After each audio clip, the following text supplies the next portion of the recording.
Hi everybody, hey, it's Craig Freshley here. This is my work vehicle. I got tables, easels, projectors, a screen, all kinds of stuff to keep in here. But I want to talk about the outside. Right here, I had a dent, pretty big dent. I took it to my buddy Glenn, who runs an auto body shop.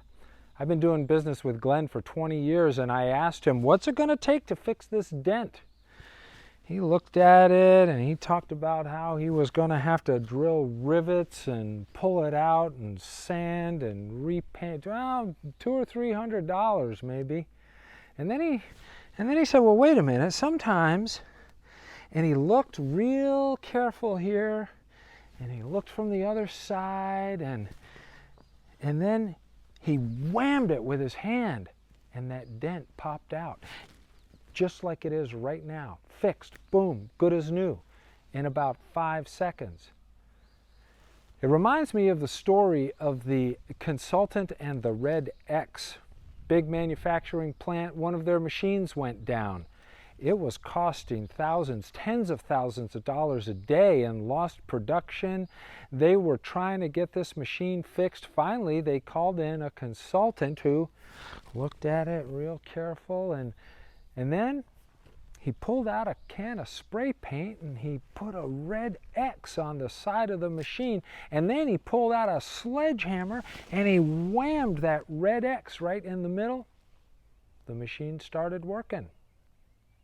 He sent him an invoice, $10,000.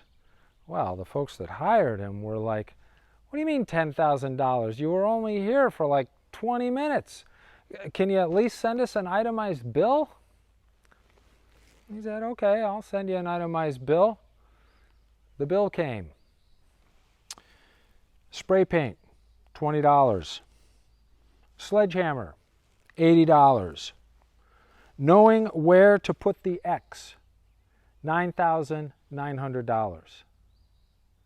That was the value. Just like Glenn's value was knowing exactly where and how hard to hit the back of my car to fix that dent in an instant.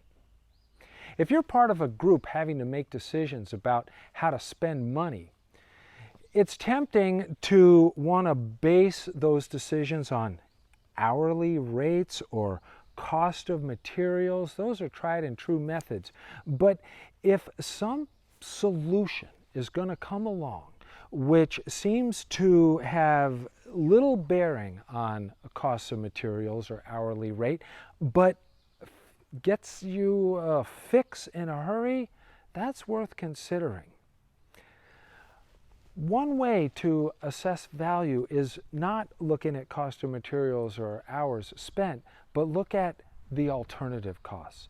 In the case of that factory, the alternative was costing tens of thousands of dollars a day.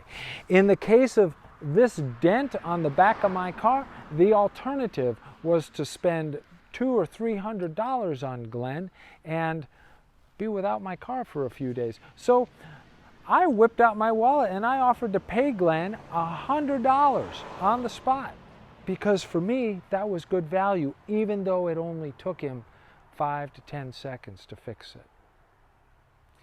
I'm just offering that there are different ways to think about value, and don't be tethered to the old-fashioned ways. If you've got a solution that's going to get the job done cheaper and more effective than any other solution, that's all you need to know. Go for it. I hope this helps you and your group make good decisions. Thanks for listening, everybody. Oh, one more thing. A little plug for Glenn's Auto Body, Route 125. Durham, Maine.